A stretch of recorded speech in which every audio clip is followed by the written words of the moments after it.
Major funding for KPBS Evening Edition has been made possible in part by Bill Howe Family of Companies, providing San Diego with plumbing, heating, air, restoration, and flood services for over 40 years. Call 1-800-BILL-HOWE or visit BillHowe.com. And by the Conrad Prebys Foundation, Darlene Marcos Shiley, and by the following.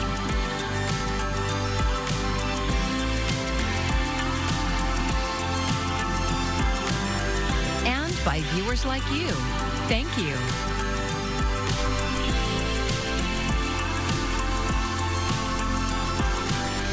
Another major airline is returning to Palomar Airport in Carlsbad. Thank you for joining us. I'm Maya Trabulsi. The San Diego County Board of Supervisors made it official today despite neighbors' complaints about noise. KPBS North County reporter Alexander Nguyen tells us there's still turbulence over the issue.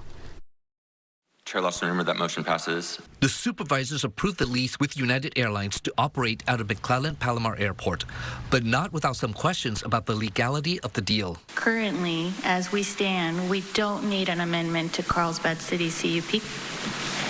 That is correct. The city of Carlsbad has insisted that Palomar is a general aviation airport, and opening it up to commercial flights constitutes an expansion. The city has consistently asserted its role in jurisdiction in making final land use decisions for new or expanded airport land uses, which requires the county to obtain an amendment to the airport's conditional use permit. Board Chair Tara Lawson-Remer was the only supervisor to vote against the deal. Carlsbad and the airport are within her district. She's concerned about the noise complaints from neighbors, especially since American Airlines returned to the airport earlier this year. I'm not able to support this today. I think the community has made it really clear that frustrated with American, and we did our best to have a pilot, and then we just kind of get hit with this again before we've made any progress on the community's noise concerns. American was the first commercial airline to fly out to Palomar in a decade. The jets have increased between 4 and 7 a.m. by tenfold. Don Petro is with Palomar Airport Action Network, a group opposed to commercial flights. He lives under the flight path and says the noise has been unbearable.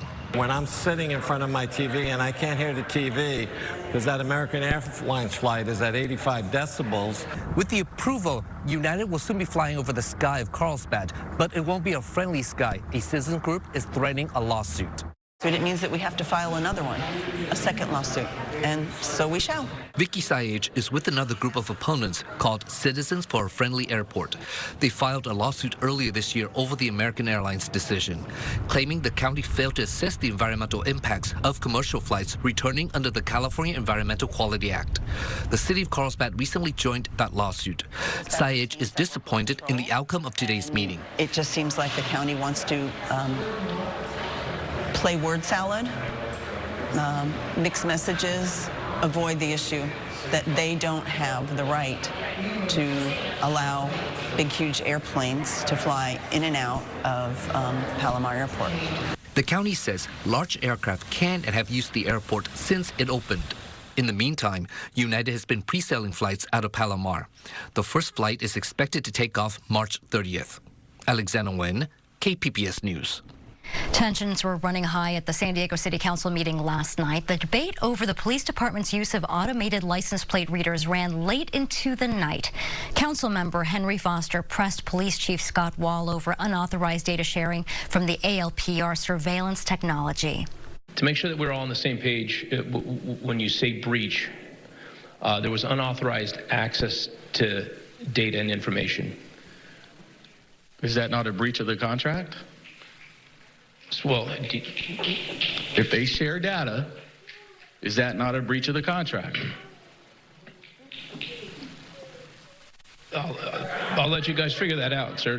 You are the asset-owning department of said contract. So that decision, if it's in breach or not, is yours. Okay. Which is why I think this is such an important discussion. I hear you. Do you want me to answer the question? Or? Absolutely. Okay. So when we set up the technology, it is legal in this state to share the data. Our use policy is more restrictive than California law. Wall went on to say there was no violation of state law and called it a, quote, honest miss in the initial setup phase. Here is more from that exchange. So would you agree that that is then a breach of the contract? I'm not going to answer that question, sir, the way that you want me to answer that. I'm sorry. The San Diego City Council ultimately voted to continue using automated license plate readers with restrictions. San Diego Mayor Todd Gloria today announced an initiative aimed at building more townhomes. KPBS Metro reporter Andrew Bowen says the goal is more affordable home ownership. 80% of land in San Diego that's zoned for housing is restricted to single-family homes. They're often the most expensive kind of housing on the market. The Neighborhood Homes for All of Us initiative would open up some of that land to lower-cost townhomes. Gloria says the goal is so-called gentle density that blends in with the surrounding neighborhood better than large apartment buildings. San Diego has long been a place where people build their lives, raise their families, and pursue their dreams. To keep that promise alive, we must create more opportunities for residents who are stuck between the rising cost of single-family homes and the limited options in today's market. Neighborhood Homes for All of Us gives us a chance to do just that. Gloria's announcement took place at 3 Roots, a development in Mira Mesa that includes a mix of apartments, townhomes, and detached houses. It was built on a former rock quarry, the kind of large open space that's increasingly scarce in San Diego. That's why the city has tried to incentivize more home building within existing neighborhoods. Council President Joe LaCava said the idea of, quote, gentle density is not new, and that duplexes, cottages, and townhomes are a part of the city's history. If you drive through our older neighborhoods, you see this every place. And you see people really look at those lovingly about maybe that's where I could live. Doesn't fit everyone, but it's part of San Diego's tradition that we're talking about here. Good ideas of the past that we're trying to bring forward to make new things happen. Gloria's announcement was light on the details, which he says will be developed through workshops and focus groups over the next year. The mayor hopes to present a package of zoning and permitting reforms to the city council by the end of 2026. Andrew Bowen, KPBS News. A cool night, despite a very warm pattern overall. We're dealing with some very warm weather for this time of the year. We've been dabbling with some near record highs in some areas, Idlewild recently and so forth. But overnight, we're getting down to the low 40s in Ramona, 48 in San Diego. Some low clouds and patchy fog for the coast. Also been a lot of fog into the Central and San Joaquin valleys. That's actually kept temperatures there cool. But outside of that area, most of the southwest stays very warm. We'll have the full forecast coming up. The demolition of the San Onofre nuclear generating station is well underway, but what will happen to its radioactive waste sitting on the coastline? KPBS environment reporter Tammy Murga says San Diego County leaders are looking into solutions. The San Onofre nuclear generating station stopped producing electricity more than a decade ago. Its nuclear fuel is stored about 100 feet from the shoreline. There's 1,400 tons and over 100 canisters sitting at the San Onofre site of spent nuclear fuel right now. The plant is in San Diego County Supervisor Jim Desmond's district. He says having the used fuel idle there indefinitely is a problem. That spent nuclear fuel is still cooking for about the next 1,000 years, and those canisters aren't going to last that long. In 2015, county leaders asked the U.S. Department of Energy to get rid of the nuclear fuel. They said earthquakes and damage to storage canisters pose risks to the region. The problem is the federal government doesn't have a permanent place to store all of the nation's spent fuel. Desmond says San Diegans shouldn't have to keep waiting. His board colleagues agree. Yesterday, they approved a plan to see if the fuel can be relocated and recycled into new fuel. Reprocessing it could unlock enormous amounts of energy. National laboratories and reactor companies are tapping into recycling technologies. Mehdi Saram is a retired nuclear engineer. He says the challenge of removing and recycling is complex, expensive, and there's still a lot of opposition in America, many states, to nuclear power. They feel it's dangerous. Southern California Edison owns the nuclear plant. A spokesperson told KPBS that they appreciate the attention to the issue, but that any solution, quote, should hold the federal government accountable to its obligations related to spent fuel storage and disposal. the county will look to partner with laboratories researching fuel recycling. Board members are expected to receive an update in 90 days. Tammy Murga, KPBS News. ICE has released an immigrant from Ukraine who was arrested after her green card interview last week. She says she was held for days inside a federal building in downtown San Diego. KPBS reporter Corey Suzuki has the details. Victoria Bulavna and her husband Victor clasped their hands in front of each other, wrists together, palms apart, showing how Victoria says ICE officers shackled her hands and feet. Victor, a U.S. citizen, translates for her. Victoria managed to get in the van, but it was really painful. It cuts your legs, basically. But some shorter women, they couldn't get there. They was kind of screaming. Victoria came to the U.S. 3 years ago through a temporary humanitarian program after fleeing the war in Ukraine. She was in the final stages of the green card process when federal agents detained her last week. For 3 days, Victoria says they held her in the basement of a federal building. She says she and other women had to use an open toilet in view of the guards. They were given expired food and didn't have room to sleep. When they were moved, she says ICE officers put them in shackles and chains. She felt like they were telling her that she broke the laws of the United States and that she was scared that she would not be able to get her life back. ICE released Victoria on Tuesday morning. She says she's still not sure why she was released and what will happen with her green card application. And she says she's still thinking about all the other women she was detained with. ICE did not immediately respond to questions on Wednesday. Corey Suzuki, KPBS News. I'm Amna Navaz. Tonight on the NewsHour, the U.S. seizes an oil tanker off the coast of Venezuela, escalating tensions in the region. That's coming up at 7 after Evening Edition on KPBS. Some academics, clergy, and activists have emphasized to KPBS in the last year that America's democratic salvation lies in its citizens, their ability to talk to one another across party lines, unite to solve local problems, and demand better government. KPBS's Amitha Sharma spoke to 3 San Diegans about what those conversations and actions might look like.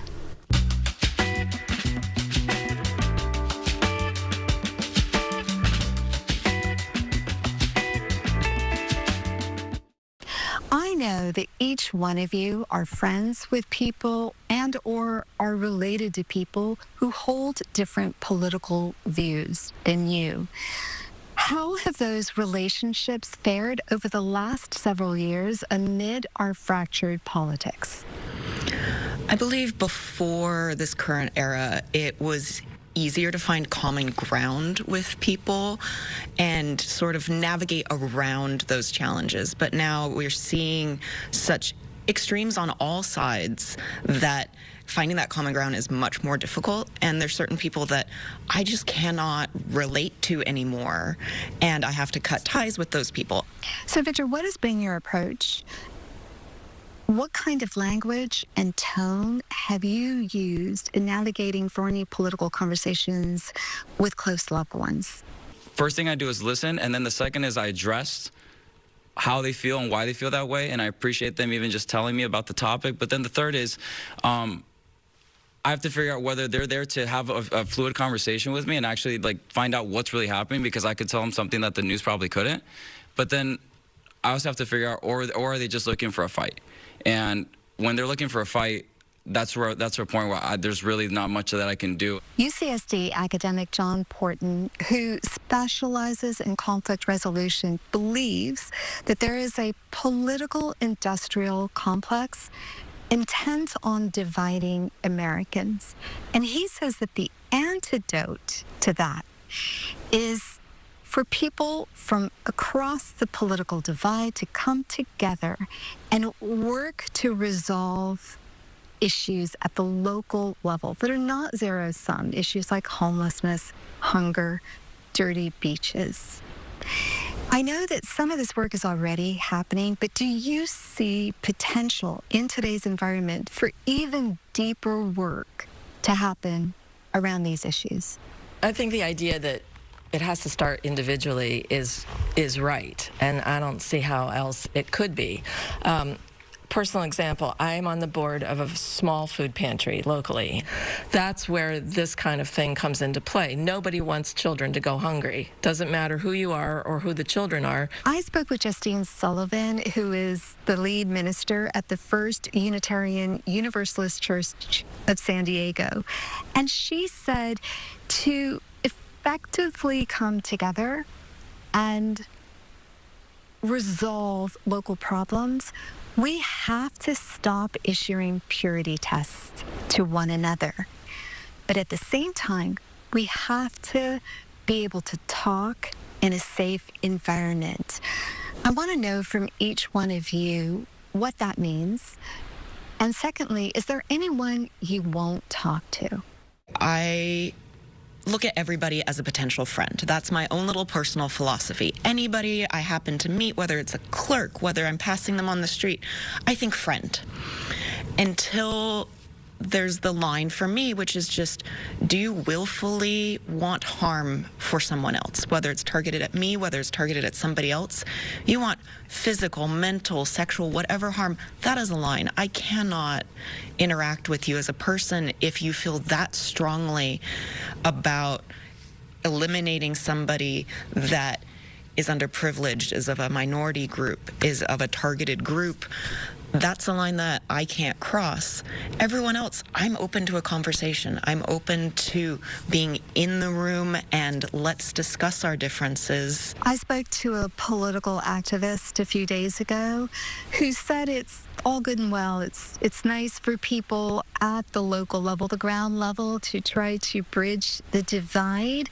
But the real threat to American democracy is coming from a broken political system in Washington, and that this work that we've been discussing is really just a blip on the screen. Do you agree?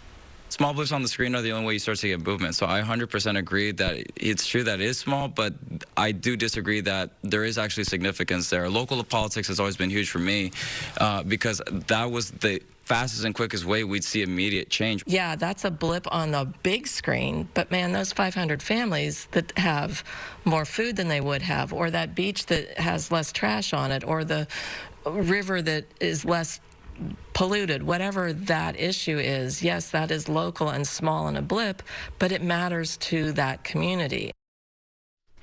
Public Matters is a partnership with KPBS, iNews Source, and Voice of San Diego. And you can see more of our stories at kpbs.org/Public Matters. Thinking about buying a home in 2026 or starting the new year with a job search? The Fed's final decision on interest rates in 2025 could impact your household's financial future. Karen Kafa is in Washington with a breakdown of this afternoon's announcement.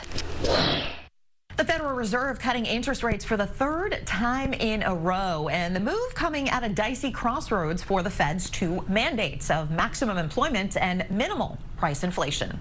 Available. The final call on interest rates in 2025 by the Federal Reserve caps off a turbulent year for the central bank and current chair Jerome Powell and tees up an uncertain new year ahead. The Federal Open Market Committee decided to lower our policy interest rate by a 1/4 percentage point. Major inflation and jobs reports delayed by the recent government shutdown aren't due out until later this month. But economists say the Fed has enough private data about the U.S. labor market to see it's slowing.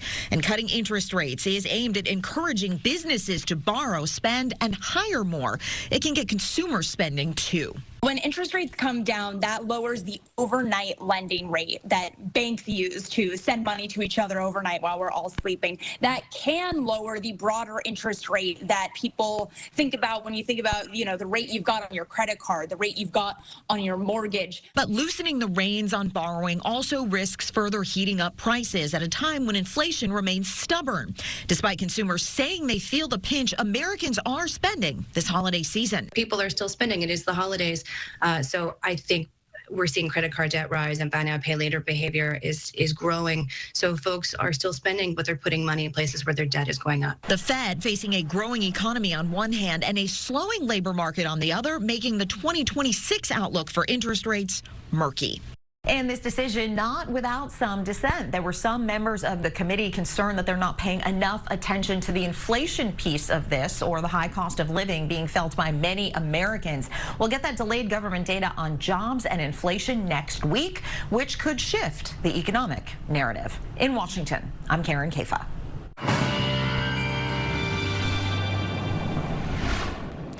Very warm weather will continue for the daytime over the next several days. Still cool nights, but warm, near record highs in some areas. We've had recent record highs in areas near Ramona and Idlewild and so forth.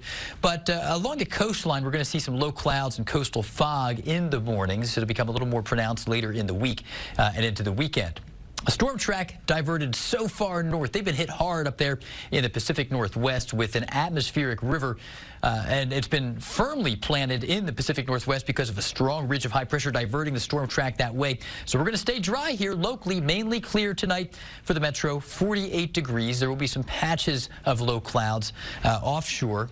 Tomorrow, the warmth wins. Thursday, a very warm, dry day across the entire Southwest. And as we take a look at tomorrow's forecast, more specifically, 72 in San Diego, Ramona 82. Borrego Springs back up to 80 degrees. A little cooler up into the high ground. Mount Laguna will peak around 61. We'll see a good deal of sunshine, just a few patchy clouds near the coast. The map doesn't change a whole lot on Friday. Dry and warmer. And the big reason for this is a big ridge, a strong, firm ridge of high pressure across the Southwest. So the storm track has been diverted north. Very cold air up in the northern plains. In fact, almost all of the weekend will feature temperatures below or near zero in Minneapolis. I think there's a reason San Diego is such a popular place. We don't have to deal with any of that. Temperatures across the interior will still run 5 to 15 degrees above historical averages. And by the way, if you're traveling this weekend, San Joaquin Valley and the Central Valley, they've been dealing with a lot of fog and low clouds. So that's kind of the exception to the western bright warmth. The coastal forecast, temps edging back downward to the mid-60s by Sunday. A little more cloud cover near the coast here. We're going to see an increase in those low clouds and some morning fog as well. Inland areas, temperatures very warm Thursday. We're going to stay warm Friday. We begin to see the heat lose its flavor a bit back into the low to mid-70s starting this weekend. Mountains, here we have elevation under our feet. That's going to keep us out of the heat for the most part, even with a warm pattern. Low 50s return Saturday, Sunday, trending downward there. And in the deserts, here we are with highs around 80 to 81 degrees. A good deal of sunshine, pleasant with some sunshine on Saturday. Still relatively warm out there Sunday into Monday. I'm AccuWeather meteorologist Jeff Cornish for KPBS News. Elementary school students in the South Bay are competing in a new sport for their district. KPBS reporter Jacob Ayer says it's not played on a field or a court, but inside of a room, on a chair, in front of a screen. Inside of Imperial Beach's Westview campus, game controllers and video screens fill the auditorium.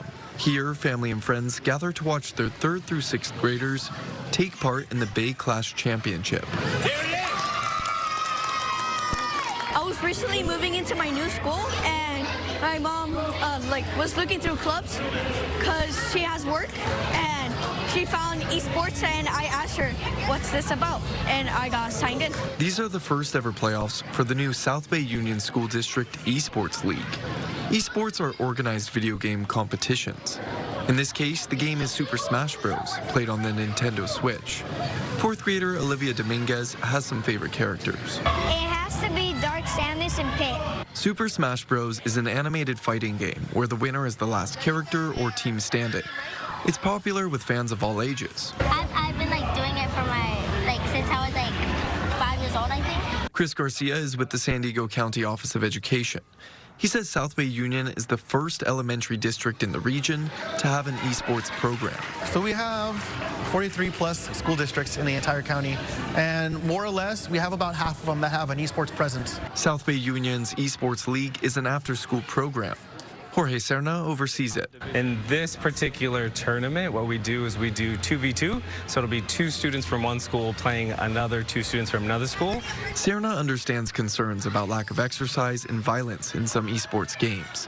But he says they started the league because students are already playing competitive video games at home and physical sports aren't always inclusive for everyone. A lot of students can still be a part of a team, but they don't have the same desire to maybe do a physical sport. But esports is still very challenging, team-based. Mendoza Elementary esports coach Adrian Castro says in some cases, gaming is helping in the classroom too. They were coming in every day. Some of our students who had a lot of absenteeism issues, they were actually coming into school excited to participate. Castro says esports requires practice, teamwork, and rule following, like any other sport.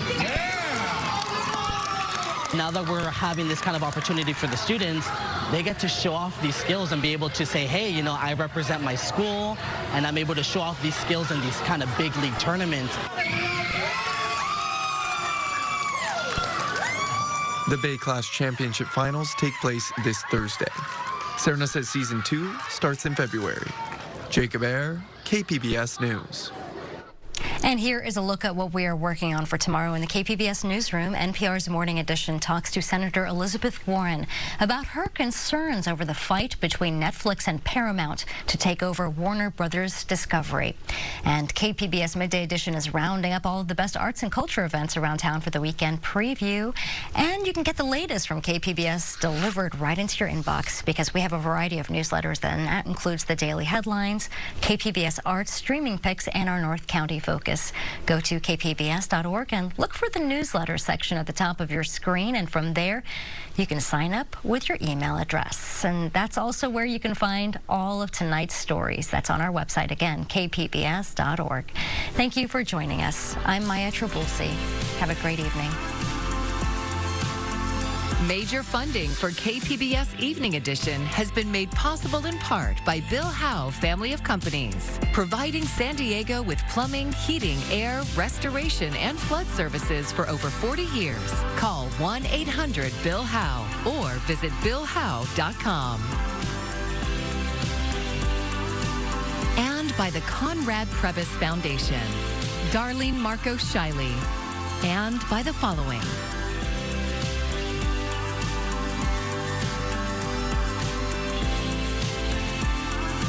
And by viewers like you. Thank you.